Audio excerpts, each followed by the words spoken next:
आज मैं फिर आपके सामने अपने ज़िंदगी के मुशाहदात तजर्बात लेके फिर हाज़िर हो गया हूँ। इंशाल्लाह मुझे उम्मीद है कि जो मैंने पहले लेक्चर दिए हैं आप लोगों को ज़रूर उसका इस्तेफ़ादा हुआ होगा इंशाल्लाह। तो मुझे उम्मीद है कि ये लेक्चर भी आपके लिए इंतहाई मुफीद होगा और आप लोग उसको अच्छे तरीके से अपनी ज़िंदगी का हिस्सा बना सकेंगे। और मेरे लिए नफ़ा वाला इल्म अल्लाह मुझे भी दे और बाकी रहने वाला इल्म भी अल्लाह मेरे लिए इसको बना दे। और मैं आपके लिए कुछ आसानी करूँगा तो मेरा अल्लाह मुझे आसानी देगा, मेरे लिए आसानी होगी इंशाल्लाह। अच्छा, एक बहुत अहम मौजू आज का आपके सामने रखना चाहता हूँ। फालज के बहुत ज़्यादा पेशेंट हैं, बहुत ज़्यादा ऐसे अमराज हैं जिनमें फालज एक ऐसा पेचीदा मर्ज़ है कि आप लोगों के साथ भी बड़ा वास्ता पड़ा होगा। तो मेरा तो हर रोज़ पड़ता है, एक नया एक मरीज़ मेरे सामने आता रहता है और मैं अल्हम्दुलिल्लाह 90% तक कामयाब हुआ हूँ। वो आप लोगों के सामने मैं आज रखूँगा इंशाल्लाह। और बड़ी खुशी है कि मेरे लिए ये सारे साथी आज जमा हुए हैं, अल्हम्दुलिल्लाह खुशी है। और इनको फ़ायदा होगा इंशाल्लाह कि जो ज़िंदगी के तजर्बात मुशाहदात उसूली सिस्टमेटिक और अच्छे तरीके से कामयाब जो उस्ताज़ान के सामने बैठ के सीखे होते हैं वो मिशल राह होते हैं, एक दूसरे के लिए आसानी होती है उसमें। जिसकी एक सादा सी मैं मिसाल आपके सामने रखता हूँ। मेरे सामने एक पेशेंट आता है, वो चलने में उसका चलने का तरीकाकार ये होता है, ज़रा मेरी तरफ तवज्जो देंगे सारे साथी। वो चलता है तो ये वाला चलना होता है उसका, ये टांग उठा के ना इस तरह चलता है, ठीक है। बड़ी देर से मैं तजर्बा मुशाहदा करता रहा, इंतहाई तवज्जो देता रहा। मैंने जो भी फालिज पेशेंट देखता था उसमें ना चलने के हर एक का अंदाज अलग अलग होता था। एक मैं पेशेंट देखा मैंने, वो इस तरह ही चलता था जिस तरह मैंने आपको चल के दिखाया। एक ऐसा पेशेंट था, उसका हाथ ही इस तरह होता था, वो चलता था ये, लेकिन उसका हाथ ये था, ये इस तरह था सिर्फ, वो इससे ज़्यादा अपनी फलांग नहीं सकता था। एक ऐसा पेशेंट था, आप लोगों के सामने मैं अपने तजर्बात मुशाहदात रखूँगा और इनका इलाज मुआलजा जो मैंने किया था वो भी मैं आपके सामने रखूँगा इंशाल्लाह ताला। जिस तरह उनका इलाज मुआलजा मैंने किया उस तरह ही मैं आपके सामने रखूँगा इंशाल्लाह। मैंने अपने उस्ताद की रहनुमाई से बहुत कुछ सीखा, वो भी मैं आपके सामने रखता हूँ इंशाल्लाह। तीसरा पेशेंट ऐसा था, वो जैसे बिल्कुल लटका हुआ था, चारपाई से उठ ही नहीं सकता था, उसका वजन नहीं उठा सकता था। मैंने उसको अच्छे तरीके से समझने की कोशिश की, 2 मरीज देखे, 3-4 देखे जो अपने जिस्म का वजन ही नहीं उठा सकते थे। तो इसलिए मैंने उनको दिक्कत के साथ समझते आज इस हालत पे पहुंचा कि यार ये तीनों पेशेंट है तो फालिज के पेशेंट है, लेकिन मुझे कहाँ पे दिक्कत आ रही है, मैं कहाँ पे डिस्टर्ब हूँ, किस वजह से परेशान हूँ कि मेरे जो मरीज है डिस्टर्ब है। किसी को मुझे कुछ दवाई देनी पड़ी है, किसी को कुछ दवाई देनी पड़ी है, सभी को मैं एक इलाज कर ही नहीं सका। तो इसलिए आप लोग मेरी बात को जरा थोड़ा तवज्जो से सुनेंगे तो मुझे उम्मीद है कि मैं इंशाल्लाह ताला आप लोगों को अच्छे तरीके से एक्सप्लेन कर सकूंगा इंशाल्लाह। सबसे पहले आपने फालिज का नाम सुना है, तो आप अपने ज़हन में रखें कि फालिज कहते किसको है। सबसे पहले दौरान खून को समझने में हमारे लिए आसानी हो तो फिर ये हम समझ सकेंगे कि फालिज क्या चीज़ है। सबसे पहले आप ज़हन में रखें कि फालिज वो चीज़ है जहां के सेल को दौरान खून ना पहुंचा सके। खून का हर सेल की तरफ पहुंचना क्यों ज़रूरी है? इसलिए ज़रूरी है कि खून के अंदर ऑक्सीजन के सिलेंडर मौजूद होते हैं, खून के अंदर न्यूट्रिएंट्स ग़िज़ा हर सेल की खुराक उसके अंदर खून के अंदर मौजूद होती है। तो जहाँ पे शरीयान के अंदर ब्रीद के अंदर जहाँ पे भी कहीं सुद्दा बन जाए, क्लॉट्स बन जाए, तो उसको क्या कहते हैं? थ्रोम्बस। क्या कहते हैं? थ्रोम्बस। क्लॉट बन गया जी, वेन के अंदर ब्लॉकेज आ गई है। अगर दिमाग की दाईं तरफ कहीं पे क्लॉट किसी वेन के अंदर रुक जाए तो लेफ्ट साइड जो ना वो मुतासर हो जाती है। वो बंदा अच्छे तरीके से उस साइड पे 4 अलामत सबसे ज़्यादा पहले आती हैं। मरीज का चेहरा जो ना वो हल्का सा नीचे आ जाता है, जिस तरफ महसूस होता है, जिस तरह फालिज के अथरात होते हैं। दूसरा उसके अंदर सबसे ज़्यादा कि उसका बाजू हाथ वो नम्बनेस जिसको कहते हैं ना कि वो अच्छे तरीके से सरवाइव नहीं कर सकता, अच्छे तरीके से पकड़ नहीं सकता, ठीक है, चलने फिरने में भी, ठीक है, उसको दिक्कत आ रही है, ठीक है। चौथा, इसकी तीसरी सबसे बड़ी अलामत ये होती है कि मरीज अपना वजन नहीं उठा सकता। लेकिन ये कोई बंदा भी इसको नजरिए के तहत नहीं ले सकेगा, याद रखेंगे। नजरिया हमारी वो मदद करता है जो कोई थ्योरी नहीं करती, ये याद रखेंगे।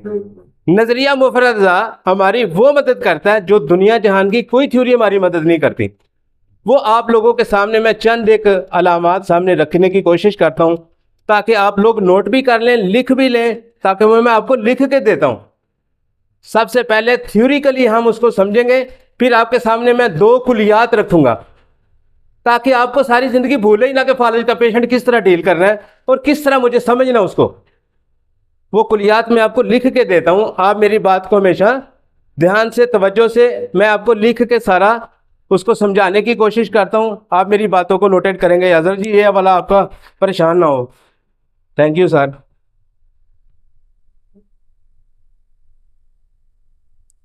साबर रहमतुल्लाह अलैह ये एक बात कहते हैं, साबर साहब रहमतुल्लाह अलैह एक बात लिखते हैं, कहते हैं कि इंसान के जो मुफरत अज़ा है ना, वो अगर अच्छे तरीके से काम कर रहे हों,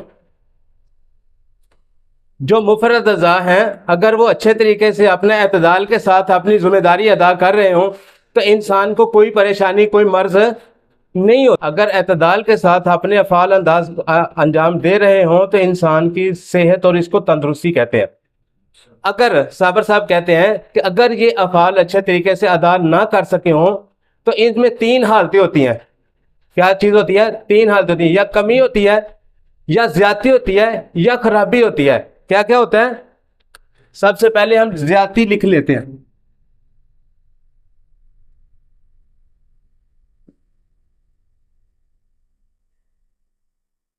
खराबी, कमी। मुफरत अज़ा की जो किसी भी तहरीक के अंदर मुफरत अज़ा अपने अफ़ाल ज़रूरत से ज़्यादा अफ़ाल अंजाम देते हैं तो तहरीक उसको कहते हैं। क्या कहते हैं? तहरीक। तहरीक कितने किस्म की होती है? उज़लात के अंदर भी तहरीक होती है, गुदत के भी अंदर होती है, असाब के अंदर भी तहरीक होती है। हम इसको पंजाबी में ये कह लें, ये तहरीक की अलामात मैं आपके सामने लिख रहा हूँ। लेकिन सबसे पहले उज़लात के अंदर तहरीक की अलामात लिख रहा हूँ, फिर गुदत के अंदर जो तहरीक है उसको लिख रहा हूँ, फिर असाब के अंदर जो तहरीक है उसकी अलामात आपके सामने लिख रहा हूँ। ठीक है? उज़लात क्या करते हैं? सबसे पहले अगर इनके अंदर तहरीक हो तो क्या होता है? अपनी हरकत जरूरत से ज्यादा तेज कर देते हैं। कैसे? हरकत का ज्यादा होना। जैसे इसकी साबका मिसालें भी मैं आपके सामने रख चुका हूं, अब फिर कह देता हूं। जैसे बोलना, जरूरत से ज्यादा बोलना, अज़ा का हरकत करना, राशा होना, सबसे एक इसकी बड़ी अलग अलामत है, उसको नोटेड करेंगे। ठीक है? जैसे चलना, जरूरत से ज्यादा चलते रहना। मैंने ऐसे पेशेंट देखे सारी सारी रात चलते रहते हैं, मैंने उसका इलाज किया, मैंने उसका इलाज किया, अल्हम्दुलिल्लाह कोई परेशानी नहीं आई मुझे। सारी रात मरीज सो ही नहीं सका, उसकी हरकत नाम की इतनी ज्यादा तेज तरीन उसकी हरकत तेज है कि वो मरीज सारी रात अपनी सिर्फ एक ही चक्कर है, एक ही बात सोचता रहता है, रिपीटेड है। ये भी उज़लाती मरीज है, ये भी याद रखेंगे, मैंने उसका इलाज किया अल्हम्दुलिल्लाह। ये आपके सामने उज़लात की हरकत की तेजी की अलामत में ये आप हरकत को ज्यादा तेज समझेंगे। जब जिस मरीज को उस्ताद मोहतरम रहमतुल्लाह अलैह, अल्लाह ताला उनकी कब्र को करोड़ों रहमतों से भर दे, उस्ताद अब्दुल करीम साहब ने एक बताया था कि फालज जो तहरीक की वजह से होता है, मैं आपके सामने इसी को आपके सामने रखता रखता आगे की तरफ चलूंगा इंशाअल्लाह ताला। जब हरकत तेज हो जाती है, किसी जगह के अंदर तहरीक हो जाती है, तो तहरीक वाले हिस्से के अंदर क्या होता है? सुकेड़। वो सुकेड़ होता है, वो फालज नहीं होता। आपने मरीज को देखा होगा, उसकी बड़ी मुश्किल से उंगली खुल रही होंगी, बड़ी मुश्किल से उसकी उंगलियों को पकड़ेंगे ना, फिर बड़ी मुश्किल से खोलेंगे। ये कौन सा मरीज है? कोई परेशानी आई? नहीं परेशानी आई। ये मरीज सुकेड़ के मरीज को तहलील का मरीज फालज वाला नहीं समझ लेना। ये जिंदगी का मुशाहदा और तजर्बा आपके सामने बयान कर रहा हूँ। बड़ाई मेहरबानी अपने हाल को रहम करे, सारे उसी को ही फालिज समझना शुरू कर देते हैं, ये भी फालिज सदा हिस्सा नहीं। तहरीक वाला हिस्सा हमेशा क्या होता है, सुकेड़ होता है उसके अंदर। आगे जैसे बोलना, जैसे चलना। मैंने आपके सामने एक दफा अपनी जिंदगी का मुशाहदा बयान किया था कि एक मरीज एक बुजुर्ग को लाए मेरे दुकान पे ऊपर, उसको इधर बैठाते थे, थोड़ी देर बाद वो फिर बाहर चला जाता था, बाहर से पकड़ के अंदर लाते तो फिर बाहर चला जाता था, अंदर जाता था बाहर ले आते थे, इसी तरह ही रहता था। उसकी हरकत की ज्यादती को मद्देनजर रखते हुए मैंने उसका इलाज किया, दवाई सब शरीर चार। मरीज अगले हफ्ते बिल्कुल बड़े आराम से मेरी सीट पे बैठा है जिधर मैंने उसको बैठाया, मरीज ठीक हो गया अल्हम्दुलिल्लाह। यानी कि हरकत की ज्यादती को मैंने मद्देनजर रखा। ठीक है, एक आपने ये भी याद रखना है। साबर साहब तहकीकातुल मुजरबात के अंदर किताब सफ़ा नंबर 40 याद रखेंगे। तहकीकातुल मुजरबात नूरी कुतुब वालों की ये कुतुब हो तो उसके अंदर सफ़ा 40 हो तो साबर साहब क्या लिखते हैं कि हर उज़लात की हरकत की तेजी की अलामत बयान करते हैं। आगे उज़लात की तस्कीन की अलामत को बयान करते हैं। क्या कहते हैं, ये कमी है, कमी उज़लात की तहरीक, उसकी कमी तस्कीन जी। तो उज़लात की कमी की अलामत को भी नोट करेंगे। क्या है उसमें, हरकत में कमी। क्या है, हरकत में कमी। ये याद रखते रखते अब सही तरीके से नोट भी करते जाएंगे, साथ साथ अपने दिमाग में बात बैठाएंगे। आपने फालिज के पेशेंट को समझना है, आर्जी तौर पे नहीं, सारी जिंदगी के लिए समझना है। ठीक है, ये भी याद रखेंगे, कमी, हरकत में कमी। ठीक है, फालिज उस्ताद मोहतरम रहमतुल्लाह अलैह, उस्ताद अब्दुल हकीम साहब और उस्ताद साबर रहमतुल्लाह अलैह की किताब के अंदर, ये जो किताब के मैं हवाले भी आपको साथ साथ देता हूँ, अमराज़ व अलामात का सफ़ा 168, उसके अंदर साबर साहब का फालिज का एक ही सफ़ा है। अगर वो सफ़ा निकल जाए, नजरिया मुफरदा की किताब में किसी में आपको फालिज का बाब नहीं मिलेगा, याद रखेंगे।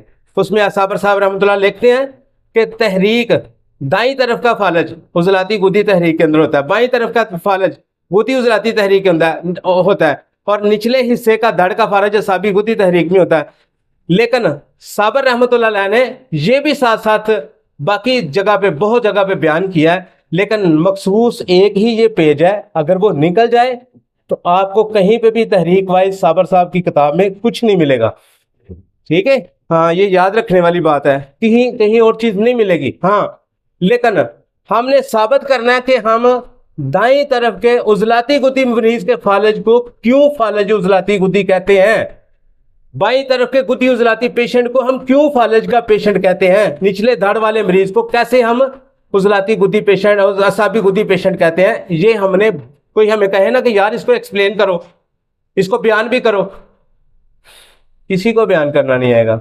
लेकिन आज मैं आपके सामने एक ऐसा कुलिया बयान करूंगा इंशाल्लाह कि आप कभी नहीं भूल सकेंगे, आपको कभी परेशानी नहीं आएगी कि ये कौन सी तहरीक है, कहां पे, क्या ये तहरीक है या तहलील का है या इस तरह है। आगे गुदत की तहरीक की ज्यादती की अलामत में सबसे ज्यादा पहले जलन आएगी, नंबर 2 चुभन आएगी, नंबर 3 सोजिश, जिसको साथ साथ कहते हैं साबर साहब, और इसके साथ सबसे ज्यादा बड़ी अलामत जलन है। क्या है, जलन।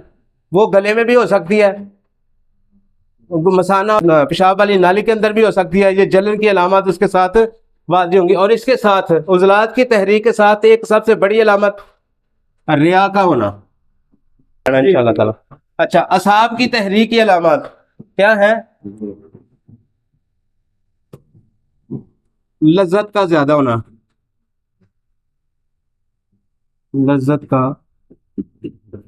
ज्यादा होना, दर्द, फारिश और बलगम का ज्यादा होना सबसे बड़ी अलामत। इसी तरह ये खराबी की अलामत के अंदर साबर साहब ये तीनों तहरीकात में लागरी आएगी। क्या अलामत आएगी, लागरी, कमजोरी, सादा अल्फाज, गुदद, इसमें सर्दी और ठंडक, इसमें सुनपन और सुनसनाहट, ये ज्यादती की अलामत हैं, ये लागरी कमजोरी है, ये कमी की अलामत है आपके सामने। ये फालज का पेशेंट, एक आपके सामने आज मैं एक बात रखने लगा हूं, पुलिया, पुलिया याद कर ले।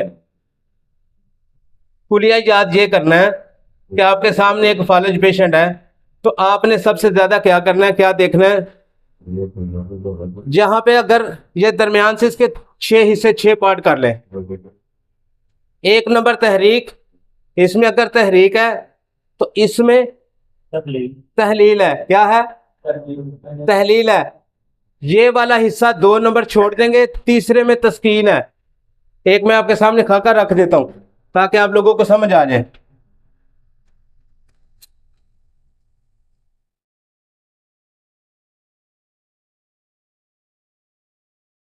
ये 1 नंबर तहरीक है, इसमें क्या है, सुकेड़। इसमें कौन सी अलामत है, सुकेड़ के अंदर, असाब के अंदर सुकेड़ की अलामत है। सुकेड़ के जगह पे क्या है, लज्जत, दर्द, खारिश, बलगम। जहां पे तहरीक होगी, तहरीक की अलामत में ये कोई ना कोई अलामत जरूर होगी, ठीक है। लेकिन जहां पे तहलील है वहां पे क्या होगा, ये 4 नंबर तहरीक, यहां पे क्या है, तहलील, और इसको छोड़ देना है। इसके अंदर क्या है, ये 3 नंबर है, जहां पे तस्कीन है। तो आपको पता है तस्कीन वाली जगह पे कौन सी अलामत होती है, उजलात की तस्कीन की अलामत आपने याद कर ली, पहले पढ़ी है कि नहीं, सुनपन और, ठीक है। इसमें हाँ ये वाला लिख लेना, हाँ। हरकत में कमी की अलामत, इसमें क्या आएगा, तस्कीन आ गई, तो हरकत में कमी आ गई। जहां पे अगर फर्ज करें कि दाई तरफ की तहरीक और लकवा दाई तरफ का हो गया, आंख ये वाली बंद नहीं होती, तहरीक इधर है, तहलील इधर है, तहलील वाला हिस्सा लटक गया, इसी तरह ही है ना, ठीक है। आपने ये हिस्सा छोड़ना, और ये जहां पे तस्कीन है, वो तस्कीन की अलामत को भी आपको याद, मेरे कायदे कुलिया बयान करने का आपको ये भी फायदा होगा कि आप ये जब ये समझ जाएंगे ना कि ये 1 नंबर तहरीक है, तो आपको तहलील की अलामत भी आती होगी और आपको तस्कीन की अलामत भी आती होगी। अगर आप ये मेरा कायदा कुलिया बयान करना समझ गए, तो जहां पे तहलील है वहां पे लागरी और कमजोरी हो गई। आप ये भी मुझसे सवाल कर सकते हैं कि यार असाबी उजलाती तहरीक में, तहरीक तो असाब के अंदर है, तो गुदत के अंदर तहलील है, ठीक है। तो तहलील के अंदर तो लागरी कमजोरी, इधर इस वाले हिस्से में कौन सी तहलील की अलामत पूछेंगे मरीज से, हाँ जरूर पूछेंगे। क्या पूछेंगे, उसकी पिक पावर नहीं होगी, उसकी बात को याद रखने की कुव्वत नहीं होगी, ये भी तो तहलील है, ये भी तो तहलील है। मरीज कहता है हकीम साहब मैं इधर इधर बात करता हूं फटाफट भूल जाता हूं, भाई ये भी तो तहलील है। आप इन चीजों को भी साथ साथ नोटेट करेंगे, आपके लिए इंशाल्लाह फायदा होगा। और जहां पे एक हिस्सा छोड़ दिया आपने, और तीसरे हिस्से के अंदर क्या है, तस्कीन, क्या है, ये याद में 6वें छठे के छठे आपके सामने लिख रहा हूं, ठीक है, ताकि आप लोगों को परेशानी ना आए। आप इसको याद कर लें ताकि आपको पढ़ने में, किसी को समझाने में और दवाई देने वक्त आपको कोई परेशानी ना आए इंशाल्लाह, ठीक है।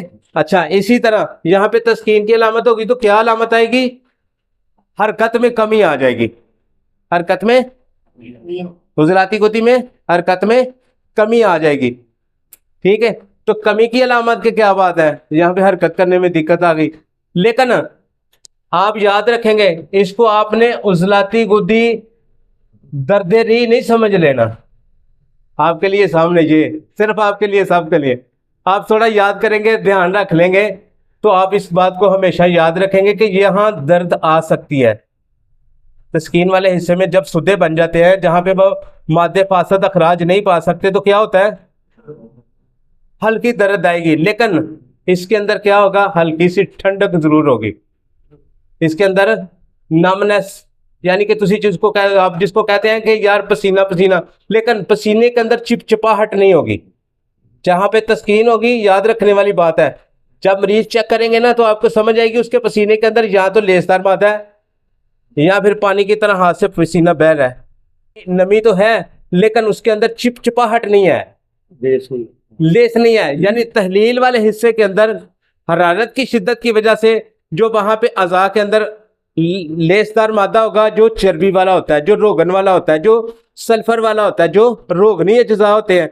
लेकिन जहां पे तस्कीन होती है वहां पे सर्दी होती है, वहां पे रतूबत का कट होता है। पक्की बात है ना, तो कमी बेशी तो नहीं समझे जी। इसी तरह नंबर 2, अगर तहरीक यहाँ आ जाए, नंबर 2 पे अगर तहरीक आ जाएगी तो आपने ये हिस्सा छोड़ देना है। यहाँ पे क्या है, यहाँ पे क्या है, याद रखना है, एक दे दूजी साइड से तहलील है, ठीक है। ये कुलिया आपके सामने रखना, बयान करूं, इधर तहरीक है, इधर तहलील है, इधर तहरीक है, इधर तहलील है, इधर तहरीक है, इधर तहलील है, और एक हिस्सा छोड़ो और ऊपर तस्कीन है।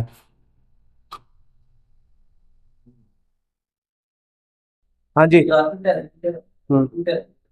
हाँ ना, सही कह रहा हूँ, आएगी तस्कीन, लेकिन जड़ा उसके साथ तल्लक है वो तहलील में है कि नहीं, बोलो। उजलात में तहरीक है, गुदत के अंदर तहलील, आप तहलील आप तस्कीन, मैं भी तस्कीन समझता हूँ, लेकिन उसका तल्लक साहब के साथ है, गुदत का तल्लक साहब के साथ है, तो भाई असाब के अंदर क्या है, तस्कीन, आप उसको तहलील कर, असाब तहलील है, ठीक है। वो तहलील वाला हिस्सा आपको उसकी अलामत मिलेगी, लाजमी मिलेंगी। मैंने करके देखा और आपको वही बता रहा हूँ जो करके देखा है, फॉलो करें। ना अलामत आएगी ना फिर बताएंगे इंशाल्लाह ताला, ठीक है। लेकिन जिसके साथ असाब के साथ तल्लक आएगा फिर वहां पे वो तहलील की अलामत जरूर आएगी, ठीक है। अच्छा, अब इसके मुताबिक इसी तरह ये वाली तहरीक और ये तहलील और इसके आगे एक उज़ब छोड़ दें, ठीक है, ये वाला, और यहाँ पे तस्कीन आ जाएगी। अपने अलामात को नोटेट करना। इसी तरह 6 तहरीकात को आपके सामने रखने का मकसद ये है, बैठ के थोड़ा सोचेंगे, गौर करेंगे तो आपको ये 6 की 6 तहरीकात और फालज की तहरीकात समझ आ जाएंगी इंशाल्लाह ताला। अच्छा, बात जो समझने वाली, जो समझाने वाली ये है कि जिस उज़ब के अंदर तहरीक होती है वहां पे हरकत की ज्यादती होती है। उजलात की अगर तहरीक हो, कमी हो तो कमी, ठीक है, कमी से मुराद तस्कीन होती है, ठीक है। अच्छा, अगर आपके सामने पेशेंट आ जाए तस्कीन का, तो साथ फरमाते हैं वहां पे इस तरफा होता है। तो निचले जब हिस्से के अंदर तस्कीन के असरात सबसे ज्यादा साबिकुदी तहरीक होती है, तो वहां पे आपने तस्कीन वाले हिस्से को उजलाती करना है, ठीक है। जब अवासाबी तहरीक होती है तो आपने असाबी उजलाती या उजलाती साबी करना है। तो साबर साहब रहमतुल्लाह अलैह या उस्ताद अब्दुल हकीम साहब, अल्लाह ताला उनकी कब्र को जन्नत वाला घर बनाए, उन्होंने एक नुस्खा दिया था, वो आपके सामने आज मैं रखता हूँ। निचले दाढ़ का फालज, जिसको असाबी गुद्दी कहते हैं, ठीक है, उसके लिए आप लोगों के सामने एक नुस्खा, मैंने इसको इतना इस्तेमाल करवाया और इतना ज़्यादा दिया, और मेरा मरीज अल्हम्दुलिल्लाह 1 हफ्ते के बाद मेरा मरीज निचले दाढ़ का फालज फटाफट करके सही हुआ, फटाफट फटाफट, ठीक है। आपने इसी तरह तशखीस करनी है, उसको पूरे तरीके से गौर करना है। जहाँ पे तस्कीन है, जहाँ पे तहरीक है, तो तहलील और तस्कीन वाले हिस्से को आपका समझ के आपने ये नुस्खा देना है। इस तरह बेतुका देंगे तो नुकसान आपका, मेरा नहीं। मैं आपको नुस्खा बता रहा हूँ। बलादर आपने लेना है 100 ग्राम, कुचला 100 ग्राम, सरसों का तेल 1 पहिया। आपने सरसों का तेल एक बर्तन के अंदर डालना है, उसके नीचे एक बर्तन रखना है जिसके अंदर रेत डालनी है। क्या करना है, रेत डालनी है, ठीक है। नीचे चूल्हा जला देना है, ठीक है। रेत थोड़ी रखनी है, यानी 1 पहिया से ज्यादा रेत ना हो। बर्तन, तेल वाला बर्तन उस रेत वाले बर्तन के अंदर रखना है, नीचे चूल्हा जलाना है। इसको रेत जंतर कहते हैं। क्या कहते हैं, क्या कहते हैं, रेत जंतर कहते हैं, कीमिया की जुबान समझने वाले समझ जाते हैं। ठीक है, निचले ताड़ का फालज, ठीक है, ये असाबी गुदी तहरीक के अंदर साहबा साहब ने इसलिए लिखा है क्योंकि इधर तहरीक है और इस तरफ तस्कीन है। ये दोनों दोनों जो है ना ये पकड़े जाते हैं। मरीज इस तरह अपना वजन भी नहीं उठा सकता, कोई उसका वजन उठाता है। ठीक है, उसके उजलात के अंदर तस्कीन की इतनी ज़्यादा शिद्दत होती है, वो अपने वजन को दोनों टांगों पे वजन डाल ही नहीं सकता, उठा भी नहीं सकता। अच्छा, अब अपने इस तरह करना कि हल्की आंच पे इसको जलाना है कि वो जले ना, दोनों कुचला और बिलावा जले ना, लाइट ब्राउन हो जाए। ठीक है, तो आपने इसको ब्रेक करके मनक्के के अंदर इसकी गोली बनानी है। कितनी? मसर के दाने जितनी गोली बनानी है। खाना पीना 3 नंबर आपके सामने ही है। शोरबे मैं देता हूँ पीने के लिए मरीज को। ठीक है, और ये गोली आपने सिर्फ एक ही गोली रोज देनी है, एक ही गोली सिर्फ देनी है। तो निचले दड़ का फालज अल्हम्दुलिल्लाह अल्लाह के फजल से मेरे बहुत ज़्यादा पेशेंट ठीक हैं अल्हम्दुलिल्लाह। मैंने बहुत ज़्यादा इसका इलाज मुआवजा किया है और बड़ी देर से कर रहा हूँ, लेकिन ये नुस्खा मैंने बोला ज़िंदगी उस्ताद की भी नहीं, हमारी भी नहीं रहनी, तो आप लोगों की गोशगुजार इसलिए किया है, उस्तादों की खिदमत में इसलिए पेश किया है कि मैंने इसके साथ बड़ा फ़ायदा उठाया। आप लोगों को इसलिए बता रहा हूँ, ठीक है, कि दोनों को चीज़ों जी। बर्तन लोहे की कढ़ाई छोटी, कढ़ाई गोश्त बनाते हैं ना, वो वाली कढ़ाई। ठीक है, हाँ, वो वाली कढ़ाई सरसों के तेल वाली जी।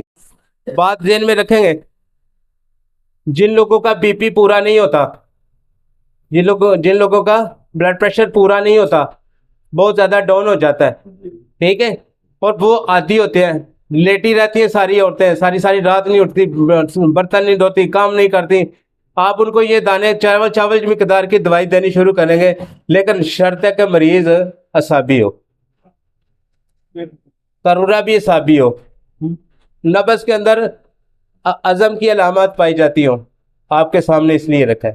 ठीक है, तो जहाँ पे भाई ये रतूबत से भरी हुई नब्ज नज़र आएगी तो फिर ही आप ये दवाई दे सकते हैं, अदरवाइज नहीं दे सकते। याद रखेंगे, ये मैंने आपके सामने रखा, लेकिन आप मुआलज है माशाल्लाह, इसलिए आपके सामने रखा। ये बड़ी तेज़ दवाई है, ये लाइट दवाई नहीं है, ये दोनों चीज़ें सहर है और इंतहाई कुव्वत वाली चीज़ें हैं।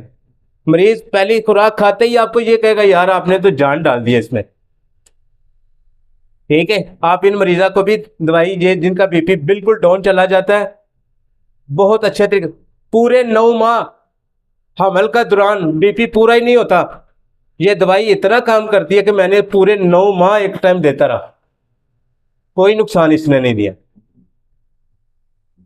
कोई किसी किस्म का नुकसान इसने नहीं दिया।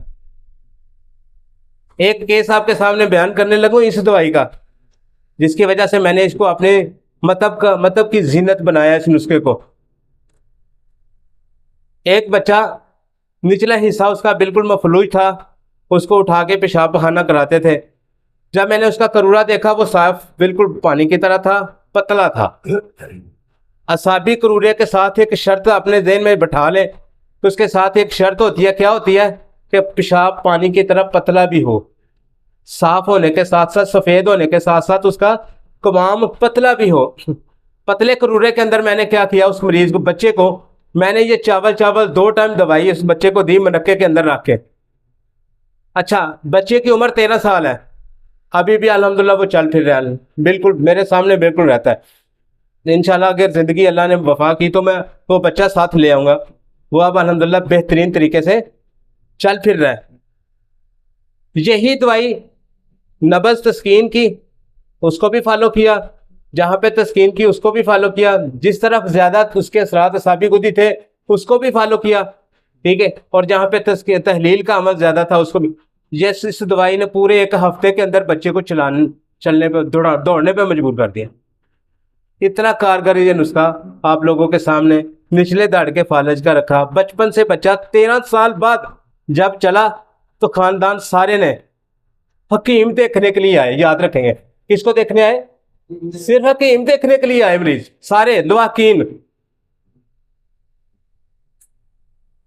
अल्लाह ने इतनी इज्जत दी, इतना मामला अल्लाह ने दुरुस्त किया। याद रखेंगे, ये आप लोगों के लिए। और निचले दाढ़ का फालज मरीज वजीराबाद है, उसके करीब एक गांव है जिसको वडाला संधवा कहते हैं, वडाला पिंड है, ठीक है। वो मरीज छत से गिर गया, उसके निचला हिस्सा धड़ मफलूज हो गया, चल नहीं सकता था। लेकिन उस्ताद मोहतरम, एक चीज जो मैंने सबसे ज्यादा नोट की वो आपके सामने रखना चाहता हूँ। तहरीक तो ये थी, असाबी गुदी नबज भी ये थी, दवाई भी यही बनती थी, लेकिन लेफ्ट साइड की जो टांग थी ना, वो ऐसे थी जैसे लटक गई होती है, जैसे लटक गई होती है तहलील वाला हिस्सा। और जब मैंने उसके ऊपर हाथ फेरा तो उसके अंदर नमी इस तरह की थी जैसे तेल होता है, जैसे तेल होता है। मैंने दवाई यही दी, अल्लाह के फजल से मेरा मरीज ठीक हो गया। 4 हफ्तों के अंदर अंदर मेरा मरीज खुद चल के मेरी दुकान पे आया, मुझे बड़ी खुशी हुई। नुस्खा मैंने यही दिया, नुस्खा नुस्खा मैंने यही दिया। लेकिन जो लोग शिंगरफ, बहुत ज्यादा सिमन फार, राय मेहरबानी, इतने तेज जहर इस्तेमाल करने से बेहतर है कि नबाताती जहर जो है ना वो इस्तेमाल की जाए, नुकसान नहीं करते। क्यों सर जी? नबाताती जहरें नुकसान नहीं करती। कुचला 100 ग्राम, बलादर 100 ग्राम, सरसों का तेल 1 पाइया, रेत के अंदर करना है आपने। बर्तन, नीचे वाला बर्तन, उसके अंदर रेत डालनी है, ऊपर वाले में तेल और बुलावा और कुचला उसमें डाल के चूल्हे के ऊपर रखना है। हल्की आंच पे उसको पकाना है, बेशक 6 घंटे लग जाए, लेकिन आपने उसको लाइट ब्राउन करना है। नहीं, तेल के अंदर जलेगा, पहले थोड़ी झाग आएगी, झाग फिर उसकी सब्जी खत्म हो जाएगी झाग की, तेल की, ठीक है। वो तेल के अंदर ना ऊपर तार आएगा, आपने उसको बहुत तेज जलाना नहीं, उसके असरात सिर्फ लाइट ब्राउन करना है आपने। खत्म करनी है, झाग खत्म करेंगे तो उसकी वो असरात जो है ना बिल्कुल खत्म नहीं होंगे, वरना दवाई सड़ जाएगी, दवाई सड़ गई तो असरात नहीं होंगे। मनक्के जी साबित कुचला पाना, ठीक है। दोनों को ब्रीक करना है पहले अच्छे तरीके से, फिर उसमें बीज निकाल के मनक्का डालना है, ठीक है। कितना? 100 ग्राम, ठीक है, यानी तीनों चीजें 100-100 ग्राम है। मनक्का डाल के आपने उसकी मसर के दाने जितनी गोली बना लेनी है। तशखीस करना, करूरा देखना, नब्ज देखनी आपका फन। नुस्खा मैंने अल्हम्दुलिल्लाह मैंने जिस तरह इसको इस्तेमाल किया वो मैंने आपको दे दिया, ठीक है। लेकिन अगर आपने सही दिया हो, ना काम करे मुजरम मैं हूं भाई। आप बराए मेहरबानी इसको बना के इस्तेमाल करके देखें। नहीं नहीं नहीं नहीं, आयल तो भाई आप किसी और तरीके से, किसी तला के तौर पे इस्तेमाल कर सकते हैं, मालिश के तौर पे इस्तेमाल कर सकते हैं, उज़व के ऊपर इस्तेमाल, लेकिन तेल नहीं लगाएंगे, तेल ज़ाया आपका। वो आपकी जहानत है कि आप उसको किस तरह इस्तेमाल करते हैं। अच्छा, आगे मेरी बात आ गई तहलील वाला फालज। तहलील वाले हिस्से के अंदर जो तहलील होती है वो इस तरह लटका हुआ हिस्सा होता है, याद रखेंगे। लेकिन इसकी एक बड़ी सबसे अलामत मैं आपके सामने रखना चाहता हूं, मरीज के अंदर ना हिस्स होती है, ना हरकत होती है, ना एहसास होता है, ना हरकत होती है, ये याद रखेंगे, ठीक है।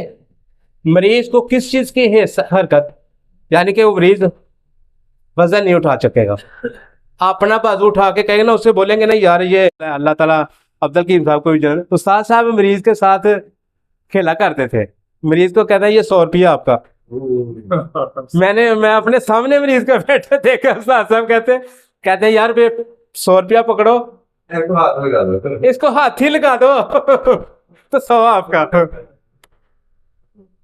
बड़ी देर बाद समझ आई कि यार ये तो तहलील पेशेंट था, ये तो तहलील का मरीज था। शदीद 6 जदीद दवाई, शदीद 6 जदीद दवाई, सुंड, जीरा सफेद, सुरंजा शीरी, तहलील वाले फालज का हतमी इलाज है भाई, सब्जियां खाने के लिए देनी। बड़े पेशेंट अल्हम्दुलिल्लाह इस दवाई से डील किए हैं। हाँ जी सब कमाल नुस्खा, 6 शदीद जदीद, ये नुस्खा। अच्छा, ऐसे मरीज का हमेशा ब्लड प्रेशर तेज होता है, ऐसे मरीज का ब्लड प्रेशर बहुत ज्यादा तेज होता है, ये भी याद रखेंगे। ये नुस्खा रिसेंटली 15 दिन, ईद वाले दिन से 2 दिन बाद मेरे वालिद साहब को दाईं तरफ का ये फालज होता है। तो मैंने देखा कि वाला साहब वजन भी नहीं उठा रहे, वॉकर से चलते हैं, वॉकर से चला नहीं जा रहा, पाँव भी नहीं उठाया जा रहा, वजन भी, वो वॉकर भी नहीं उठा सकते। परेशान हो जाएंगे सभी लोग, कहेंगे यार ये तो दाईं तरफ का फालज था, आपने उसको शदीद शदीद जदीद दवाई दी है। मैंने जब नब्ज देखी तो नब्ज दरमियान वाले पोरे पे के ऊपर लंबी नब्ज थी, ना ब्लड प्रेशर तेज था ना कुछ ना कुछ, लेकिन वजन नहीं उठा सकते थे, वजन नहीं उठा सकते। शदीद से जदीद दवाई दी अल्लाह रब्बुल के फजल से, अल्हम्दुलिल्लाह। वो 2 दिन बाद बिल्कुल अपनी जगह पे सही चल रहे थे, वजन उठा रहे थे, सही कर रहे थे। तशखीस आपका फन है, करूरा देखना आपका फन है। करूरा देखेंगे, नब्ज देखेंगे, नब्ज नहीं देख सकेंगे, दवाई गलत यूज करेंगे, आपका जुमा। सीखना पड़ेगा। आज आए अल्हम्दुलिल्लाह, मेरे मुझे मुझे बड़ी आसानी से मेरे बयान कर रहा हूँ अल्हम्दुलिल्लाह, कि सभी लोग फ़ायदा उठाएंगे अल्हम्दुलिल्लाह। ठीक है, शदीद से जदीद दवाई देने से दाईं तरफ का फालज, सभी कहेंगे यार आपने तो गलत किया है। नहीं, नब्ज भी देखेंगे, करूरा भी देखेंगे, तो क्या आपको आपको तशखीस करेंगे। तहलील जहाँ पे थी, तहलील वाला इसे क्या आपके सामने अलामत क्या रखी है, वजन नहीं उठा सकेगा, वजन नहीं उठा सकेगा, याद रहेगा जी। लास्ट तौर पे मेहरबानी कॉलेज में जगह फिर समझाऊंगा पहले स्कीम है साढ़े सामने रखे हैं सच में, वो हैं? तो हम समझा कोई मसला नहीं, ठीक। समझ आई जी तहलील वाले फाले को। तहलील जिथे जहाँ पे भी तहलील वाला फाला जाएगा, शदीद से जदीद को याद रखेंगे। आप कहेंगे यार सभी तहलील, हाँ, साबर रहमतुल्लाह अलैह ने तहलील जहाँ पे भी आई है, जैसे तब दिक सिल, जहाँ पे तहलील आई, जहाँ पे तहलील आखिर दर्जा चला जाएगा, तो साबर साहब ने सब 6 शदीद 6 तरिया कहीं सभी को दिया है, याद कर लें। नहीं तो किताब आपके सामने हाजिर है, खुद पढ़ ले, कोई मसला ही नहीं। क्या दिया है, 6 तरिया की सभी को दिया। ठीक है, इसलिए जब तहरीक का फालज होगा, कौन सा फालज आएगा, तहरीक का, तो भाई सुकेड़ याद रखेंगे, तशन्नुद याद रखेंगे, सुकेड़ याद रखेंगे, रशा याद रखेंगे, जायद हरकत याद रखेंगे। ठीक है, लेकिन उंगलियां पकड़ के खोलनी पड़ेंगी, इस तरह उंगलियां ऐसे पकड़नी पड़ेंगी, उंगली वैसे ही खोलनी पड़ेगी। ठीक है, तो जैसे मरीज फिर इस तरह हो जाते हैं, उंगली फिर ऐसे वापस आ जाती है, उंगलियां फिर वैसे वापस आ जाती हैं। ये ते, ये तहरीक है भाई।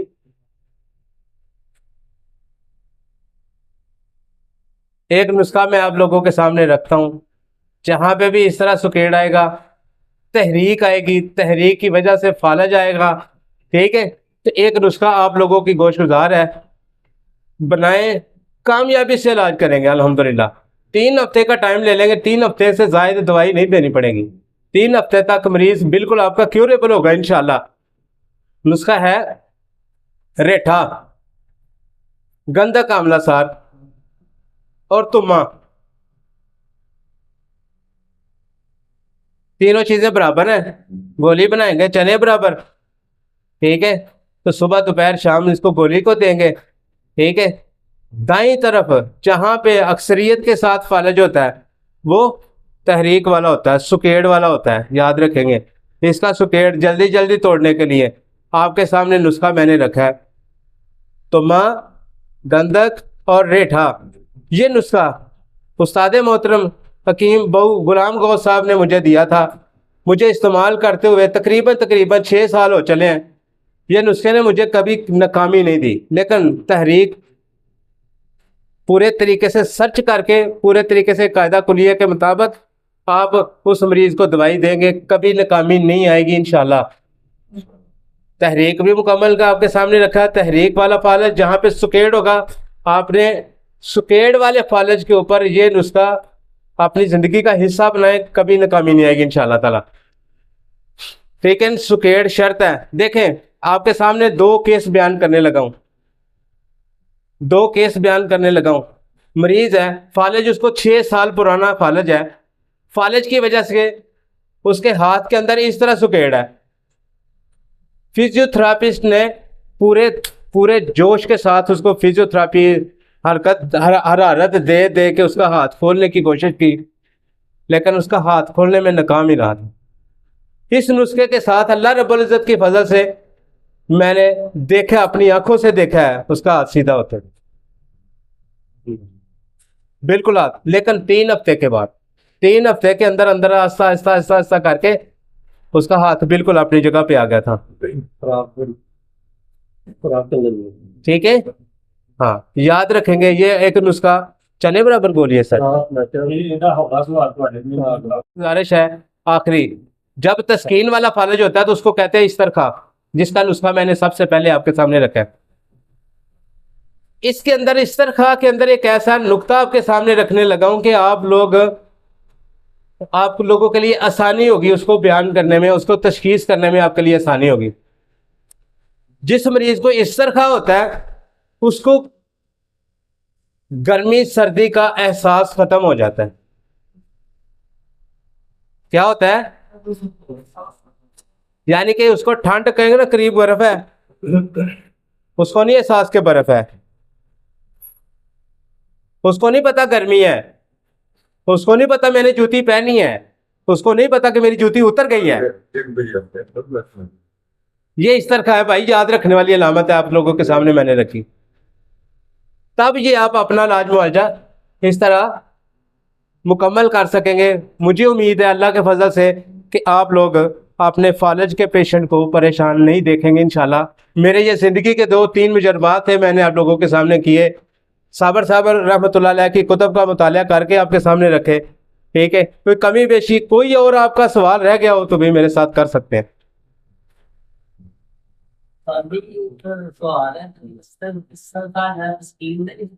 जी बिल्कुल कह रहे हैं।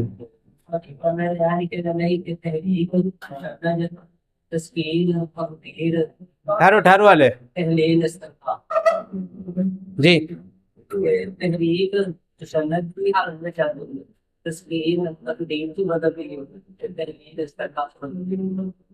तस्कीन इस्तरखा च नहीं बदल साबर साहब। तस्कीन जड़ी है ना, तकदीर, तहरीक, तहरीक दा हिस्सा तकदीर। साबर साहब ने भी इस तरह ही लिखा है, तबरीद। लेकिन इस्तरखा सबसे ज्यादा मैंने तस्कीन की हालत में देखा। तहलील वाली कोई लागरी कमजोरी,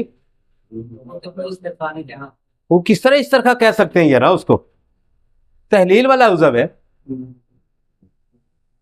तहलील वाले उज़व में लागरी आएगी, वजन नहीं उठा सकेगा। आप मेरी बात को फॉलो नहीं किया।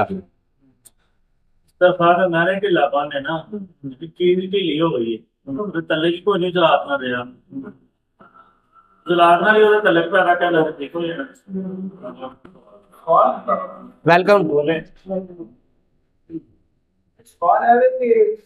क्या एक ही वक्त में तशद्दुद और तहकीक हो सकती है? और दूसरा सवाल एक सवाल सब, एक सवाल पहले करें। क्या एक ही तहरीक में तशद्दुद और तहकीक हो सकती है? एक ही वक्त में तहरीक, एक मिनट, हो सकता है और दूसरी जानब तहकीक हो सकती है? अगर साबर साहब रहमतुल्लाह अलैह कहते हैं, एक आपको मैं गोशगुजार करता हूँ। साबर साहब कहते हैं जहाँ जहाँ गुदी साबित तहरीक होती है उसमें तीनों चीजें ज्यादा होती हैं। सवाल को नोटेड करें। कहते हैं कि गुदी साबित तहरीक के अंदर तहरीक, तहलील, तस्कीन तीनों शिद्दत होती है, याद रखें। लेकिन हर मुआलिज इस बात को नहीं समझ सकेगा। आपके सामने मैं अपनी जिंदगी का तजर्बा मुशाहदा बयान करता हूँ। मैंने इसको नोटेड किया है। शुगर भी 400 है, ब्लड प्रेशर भी दोनों जरूरत से ज्यादा है, ठीक है। लेकिन साबर साहब कहते हैं इस जगह पे आपने त्रियाक सिफ्त दवाई देनी है। हो सकता है ऐसा, मैंने होता देखा है। एक आपके सामने अलामत बयान करता हूं। हैजा इसकी सबसे बड़ी अलामत है। हैजा तहरीक भी शिद्दत है, मरीज के अंदर अंतड़ियों के अंदर तहलील भी शिद्दत से है। क्या है, उल्टी भी आ रही है, बहाना भी आ रहा है। हैजा की शिद्दत इतनी ज्यादा होती है बात कि जहां पे पानी खत्म हो जाता है वहां क्या करना पड़ता है? साबर साहब ने वहां पे क्या किया, सुरख मिर्च को क्यों दिया, जहां पे पानी खत्म, हवा का गुड़गड़ाहट, दबाव शुरू, वहां पे 4 त्रियाग देना शर्त है, वहां पे साबर साहब ने त्रियाग दिया है। जी अगला सवाल। तस्कीन वाला पालन, तस्कीन तो तीनों आज़ाद हिस्सेदार में हो सकती है, तो किस हाँ बिल्कुल आपने दुरुस्त बात की है, लेकिन देखे बात सुने, सबसे ज्यादा तस्कीन जो साबर साहब कहते हैं रतूबत का ज्यादा पेशकामा होती है, वहां पे रतूबत ज्यादा होती है, ठीक है। वो रतूबत वाले हिस्से को, रतूबत वाले जो जहाँ पे तस्कीन होती है, वो वाला हिस्सा जहाँ पे रतूबत ज्यादा इकट्ठी होती है, खा वो उजलात हो, फा गुदत हो, फा उजलात हो, भाई साबर साहब हमें कहते हैं तहरीक को ही मद्देनजर रखो, जहां पे तहरीक है। आपने तस्कीन को, तहलील को नहीं देखना, तहरीक को ही मद्देनजर रखना है, फिर आपको आपका इलाज मुआवजा दुरुस्त है। देखें निचले हिस्से की तरफ मैंने आपका इशारा किया, मैंने अपने इलाज मुआवजा बयान किया कि साबर साहब कहते हैं कि निचला हिस्सा जहां पे फालज असाबी गुदी तहरीक में साबर साहब ने निचले हिस्से में बयान किया है, ठीक है, लेकिन उजलात के अंदर शदीद तस्कीन भी है, गुदत के अंदर शदीद तहलील भी है, असाब के अंदर शदीद सुकेड़ भी है, ठीक है। तो मैंने आपके सामने उजलाती गुदी त्रियाक सिफ्त दवाई आपके सामने रख दी है, ठीक है। अक्सरियत के साथ आपको जहां पे शिद्दत के साथ रतूबत का ज्यादा मिलेगी वो असाब की तहरीक ही है, असाब की तहरीक के अंदर आपको इस तरह की अलामत मिलेंगी। तस्कीन उजलात के अंदर भी होती है, तस्कीन गुदत के अंदर भी होती है, लेकिन इतनी शिद्दत से नहीं होती जितनी रतूबात वाले हिस्से में असाब के अंदर ज्यादा होती है। मैं इसको इस तरह ही समझ सकता हूँ। कोई और अलामत, कोई और सवाल कर ले। फालज का कोई पेशेंट जो आपका इसके अलावा आप समझने में आपको कासर हों, मेरे से रब्ता कर लें, कोई मसला नहीं, मैं आपके सामने आपकी मदद करने के लिए तैयार हूँ। आप अपने मरीज को अच्छे तरीके से फॉलो करेंगे, समझेंगे, उसकी नब्ज़ को, खरूरे को गौर से देखेंगे, जहाँ पे ना समझ आएगी कि हमारे उस्ताद भी हमारे सामने हैं, मैं आपके लिए खादम हाजिर हूँ इंशाल्लाह, कोई मसला नहीं अल्हम्दुलिल्लाह। लेकिन आपने इन्हीं 3 नुस्खों को गौर करना है। तहरीक का सामने मैंने आपके रखा है, तस्कीन का भी आपके सामने रखा है, तहरीर वाले उज़र का भी आपके सामने रखा है। लेकिन एक अमराज़ो अलामात किताब के अंदर साबर रहमतुल्लाह अलैह एक ऐसी किताब है, उसके अंदर लिखते हैं, सिर्फ एक किताब के अंदर बयान करते हैं, आधे सबसे ज़्यादा तहरीक मैंने उजलात की देखी है,